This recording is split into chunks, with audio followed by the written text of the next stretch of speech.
नमस्कार। भारत भाग्य विधाता की इस मुहिम से जुड़ने के लिए आपका शुक्रिया। इस तीसरे हफ्ते हमने चर्चा की प्राइस राइज यानी महंगाई पर और उठाए कुछ सवाल उनसे जिनके हाथों में है देश की बागडोर। महंगाई देश की वो कड़वी हकीकत है जिसे हर आम और खास परेशान है। आप सभी परेशान हैं, लेकिन हैरानी की बात यह है कि इसका समाधान किसी के पास नहीं और इसका जवाब भी कोई देने को तैयार नहीं। कब रुकेगी महंगाई? कैसे आम आदमी को मिलेगी इससे राहत? क्यों महंगाई बन गई है देश की दुखती रग? और क्यों हर रोज हम और आप गरीब होते जा रहे हैं? आखिर कब हमें मिलेगा इन सवालों का सीधा और सच्चा जवाब? यही था हमारे पूरे हफ्ते का मुद्दा और आज भी यही है इंडिया का एजेंडा।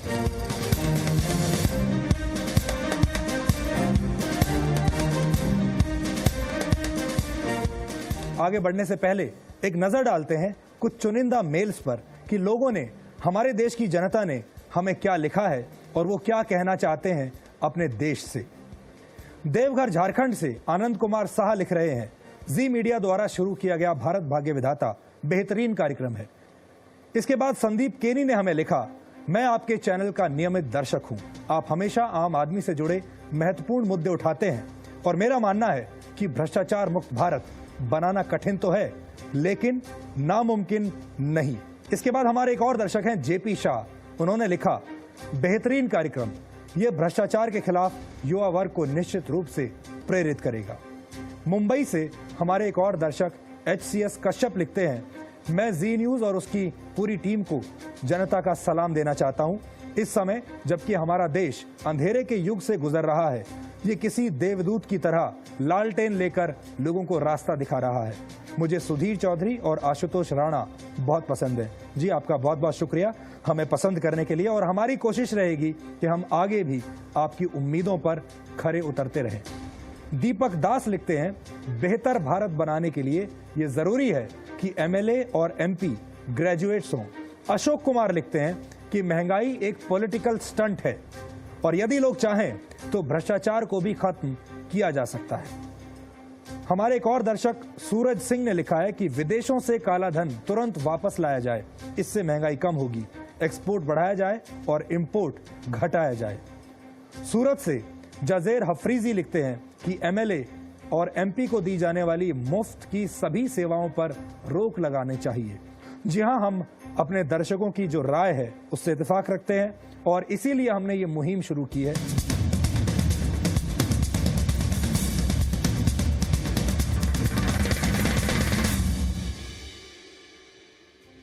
महंगाई पर हम चर्चा करें उससे पहले ये जानना बेहद जरूरी है, देश का युवा वर्ग क्या सोचता है। और देश के बहुत सारे युवा इस वक्त हमारे साथ यहाँ स्टूडियो में मौजूद हैं। हमारी गवर्नमेंट एक्सपोर्ट पे मतलब रोक क्यों नहीं लगा देती है? हम कब इतनी आर्थिक नीतियां हमारी सुदृढ़ होंगी कि देश का युवा शिक्षित और सक्षम दोनों साथ होगा। अब जब भारत इन्फ्लेशन के दौर से गुजर रहा है, राजनीतिक पार्टियां अपना पक्ष ले रही हैं, तो क्या हम ये मान के चलें कि सरकार की जितनी पॉलिसीज हैं, स्कीम्स हैं, सरकार उसे सही ढंग से लागू करने में असफल साबित हो रही है? जिस तरीके से इंडियन इकोनॉमी पर प्रभाव पड़ रहा है, मैंने लोन लिया अपनी स्टडीज के लिए, तो अब जब बैंक रेट इतना बढ़ा देगी तो मैं इतने लायबल होंगी कि मैं अपना लोन पे करूं आने वाले टाइम में। जिस तरीके से रुपए की वैल्यू घटती जा रही है दिन पर दिन, डॉलर जो है वो बढ़ता जा रहा है, पाउंड जो है 103 रुपए के आसपास हो चुका है, तो हम अपनी हायर स्टडीज के लिए फॉरेन जाएं या ना जाएं? तो महंगाई जो कि आपकी और हमारी सबसे बड़ी दुश्मन है, इसका मुकाबला कैसे किया जाए, इस पर बात करने के लिए आज हमारे साथ कुछ खास मेहमान जुड़ रहे हैं, जो कि कुछ हमारे साथ स्टूडियो में होंगे और कुछ स्टूडियो से बाहर से हमारे साथ जुड़ेंगे। उनसे पहले हम आपका एक इंट्रोडक्शन करा देते हैं। हमारे साथ हैं देश के जाने माने लेखक और पूर्व राजदूत पवन वर्मा। और पवन जी अब राजनीति के मैदान में भी आ चुके हैं और इस वक्त वो बिहार के मुख्यमंत्री नीतीश कुमार के सलाहकार भी हैं। इसके अलावा हमारे साथ हैं सीनियर जर्नलिस्ट रोहित बंसल, जो कि हमें समझाएंगे कि अर्थव्यवस्था में हमारी कहाँ कमी रह गई है। श्रीनगर से हमारे साथ जुड़ रहे हैं कांग्रेस के प्रवक्ता सलमान सोज, जो कि हमें बताएंगे कि कांग्रेस की क्या सोच है, क्योंकि कांग्रेस सरकार चला रही है। और इसके अलावा बाकी के जो बैंकिंग सेक्टर के जो लोग हैं वो क्या कहते हैं। स्टेट बैंक ऑफ इंडिया के चीफ प्रदीप चौधरी हमारे साथ जुड़ेंगे और स्टेट बैंक ऑफ इंडिया की चीफ इकोनॉमिस्ट बृंदा जागीरदार हमारे साथ रहेंगी और बैंकिंग प्रोफेशनल मीरा सान्याल के अलावा पूर्व वित्त मंत्री यशवंत सिन्हा भी आज हमारे साथ स्टूडियो में रहने वाले हैं। तो हम अपनी चर्चा शुरू करते हैं और समझने की कोशिश करते हैं ये पूरी मुहिम जो हमने चलाई पूरे हफ्ते, आपको ये समझाने की कि आखिरकार महंगाई से हम सब इतने त्रस्त क्यों हैं और क्या हमारे पास इसका कोई इलाज नहीं। पवन जी हमारे साथ हैं। पवन जी, हमारे देश के जो प्रधानमंत्री हैं वो दुनिया के बेहतरीन इकोनॉमिस्ट में से एक हैं और कहा तो ये भी जाता है कि अमेरिका के राष्ट्रपति भी उनसे सलाह लेते हैं। तो ऐसा क्या हुआ कि हमारे प्रधानमंत्री इतने बड़े अर्थशास्त्री होते हुए भी, डॉक्टर मनमोहन सिंह, ये महंगाई के इम्तिहान में फेल हो रहे हैं? अर्थशास्त्र का ज्ञान और सरकार को चलाना ये दो अलग अलग हुनर हैं। मैं समझता हूँ डॉक्टर मनमोहन सिंह वाकई में एक विश्व विख्यात अर्थशास्त्री हैं, पर इसमें कोई दो राय नहीं है कि आज जो महंगाई हम देख रहे हैं उसके कारण में एक समझिए पॉलिसी पैरालिसिस का शब्द यूज होता है, यह लकवा जैसे मार गया हो नीति निर्धारण में और एक दिशाहीन ड्रिफ्ट, एक बहाव, उसका भी एक बड़ा इंपॉर्टेंट योगदान है। देखिए, मध्य वर्ग तो पीड़ित है क्योंकि उसकी रोजमर्रा की जिंदगी में दिन प्रतिदिन वो देखती है कि जैसे कि कोई काफ्कायस्क नाइटमेयर हो, कि कोई उसको समझ ना हो, रोक ना सके, कुछ उसमें हस्तक्षेप ना कर सके और दाम बढ़ते चले जा रहे। तो मैं बताना चाहूंगा कि किस तरह से ड्रिफ्ट है। देखिए, इकोनॉमिक्स एक होलिस्टिक साइंस है। मैं अर्थशास्त्री नहीं हूं, पर जहां तक मैं समझ सकता हूं, अब आप कृषि का जगत लीजिए, क्योंकि फूड प्राइसेस बढ़ रही। पहली बात तो आज सालों से कृषि क्षेत्र में एनुअल ग्रोथ रेट, सालाना ग्रोथ रेट 2 या 3% है, जिसको पहले कहते थे हिंदू रेट ऑफ ग्रोथ। बाकी सब सेक्टर्स, जितने आपके सेक्टर है, डायनामिक ग्रोथ। दूसरी बात यह है कि आपकी जो उपलब्धियां हैं कृषि में,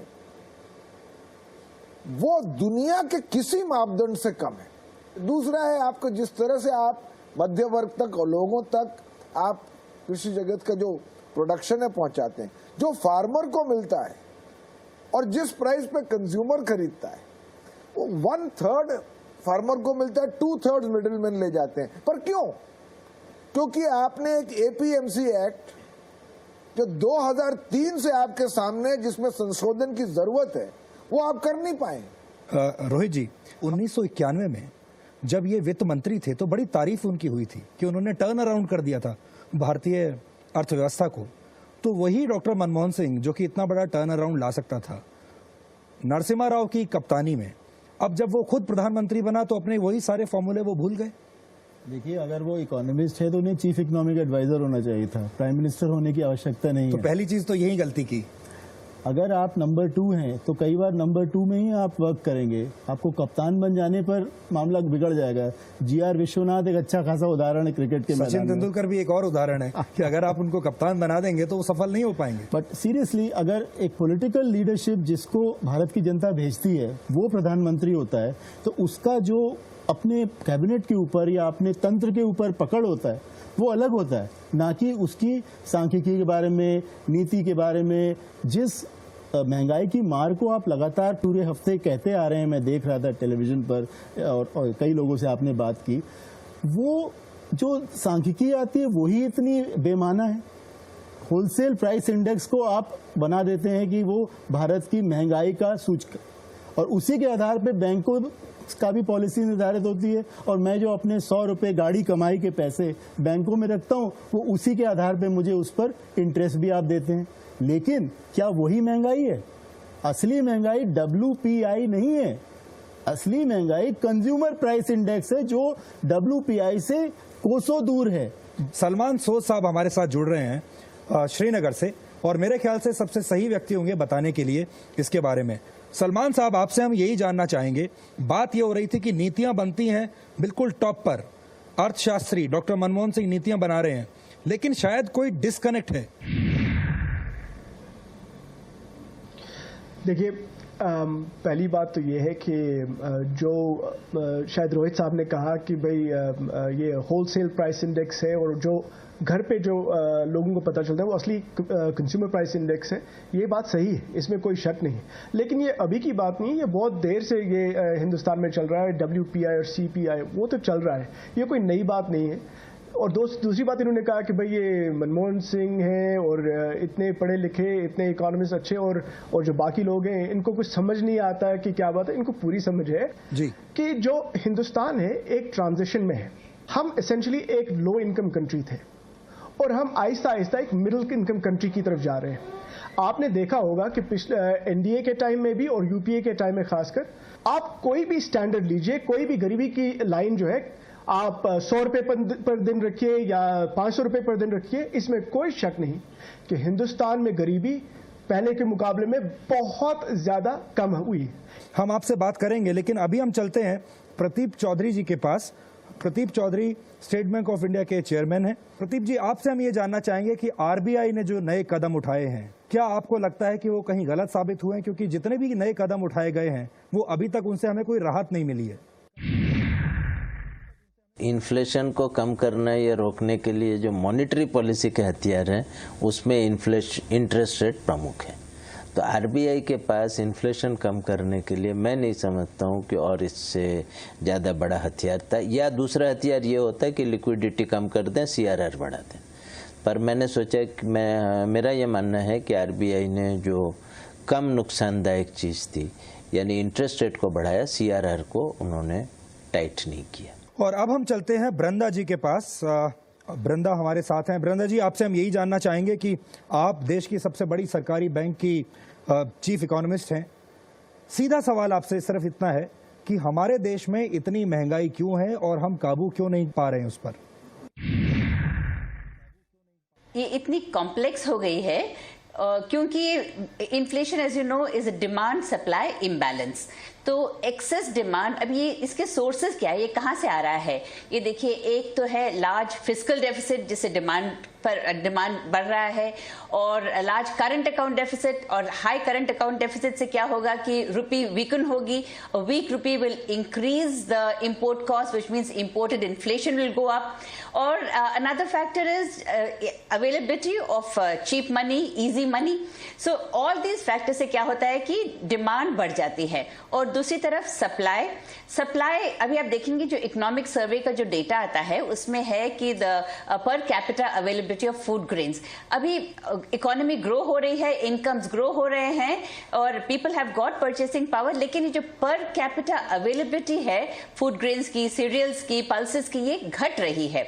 तो सप्लाई साइड, तो supply is not able to keep up with the demand. Pawan ji, supply जो है और डिमांड के बीच में डिस्पैरिटी है और ये कह रही हैं कि डिमांड जो है उसके कारण महंगाई बढ़ रही है। और सब समझते हैं कि सप्लाई कम हो, डिमांड ज्यादा है तो प्राइसेस बढ़ेंगी। पर मैं आपको कुछ उदाहरण देता हूं। देखिए, सरकार के पास जहां तक मुझे समझ आता है सब्सिडी के अलावा कोई पॉलिसी इनिशिएटिव रह ही नहीं गया है। देखिए, आप प्राइसेस क्यों बढ़ती हैं? क्योंकि आपको इंपोर्ट करना पड़ रहा है, बहुत सा आपका पैसा जाता है for and that commodity becomes more expensive then as an input. तो इसलिए आपका पैसा जाता है ऑयल इंपोर्ट करने में, कोल आप प्रोड्यूस नहीं करते, पावर आप प्रोड्यूस नहीं करते, सड़कें कंट्रीब्यूट 0.5%। यानी आप ये कह रहे हैं कि मूलभूत जो फैसले थे कुछ हमने कुछ चीजों में वो जिसको कहते हैं कि इमारत की जो नींव है वही नींव ही हमने गलत रख दी। हम एक बार फिर से सलमान सोज के पास चलते हैं।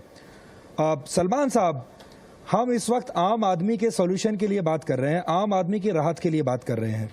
तो वही आम आदमी जो कि अब आपको पहले वोट करके लाया था, अब फिर चुनाव में आपको हो सकता है वोट दे या नहीं दे, पता नहीं, लेकिन वो आम आदमी को राहत कब देंगे आप?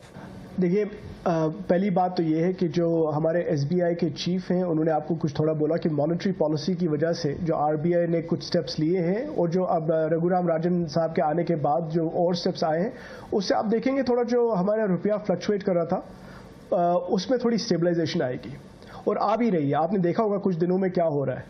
उसका ये होता है कि जब रुपया गिरता ज़्यादा है और तेज़ी से गिरता है उससे इन्फ्लेशन पे असर आता है, यानी कि एक तो वो चीज़ उससे हमें थोड़ा फ़ायदा आएगा। दूसरी बात ये है कि जो हमारा रुपया अभी तक गिरा है उसकी वजह से हमारे थोड़ा ट्रेड बैलेंस में इम्पैक्ट होगा। मेरे ख्याल में एक्सपोर्ट्स ज़्यादा होंगे, इंपोर्ट्स कम होंगे। करंट अकाउंट डेफिसिट थोड़ा जब श्रिंक होने लगेगा उससे भी हमारी इन्फ्लेशन में असर पड़ेगा।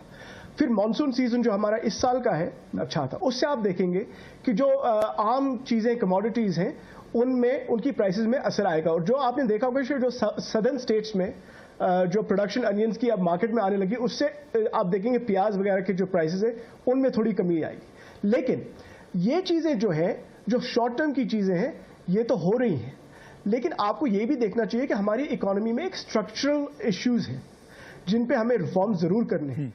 रोहित जी, हम बात कर रहे थे आम आदमी की। अब सलमान साहब और सरकार जो है वो तो ये कहती है कि भाई बहुत वक्त लगेगा, अभी लॉन्ग टर्म है सब कुछ। मैं सिर्फ ये बताना चाहता हूं कि जिस किस्म से ये महंगाई को मापते हैं उसके हिसाब से जो खाने का इनपुट है, अगर कोई 20,000 रुपये आप में से कमाता है, आप खाने पे इनकी स्टैटिस्टिक्स के हिसाब से ये कहते हैं पहले से चला आ रहा है, भाई 9-10 साल में बदल भी सकते थे। 3,000 रुपये कहते हैं कि खाने में आदमी खर्चा करता है, सिर्फ 20,000 रुपये सैलरी वाला 3,000 रुपये, क्योंकि ये कहते हैं कि खाने का वेटेज इन्फ्लेशन में सुधीर सिर्फ 15% है। ये कहते हैं बिजली 3.5% है। अब सोचिए कोई 20,000 रुपये इनकम वाला ही उदाहरण ले लें तो क्या वो सिर्फ 3% अपने इनकम की बिजली करता है? क्या 600 रुपये उसका बिल आता है? ये कंप्लीटली हवा में बात करके पूरी पॉलिसी बनाना मेरे हिसाब से सबसे बड़ी प्रॉब्लम है।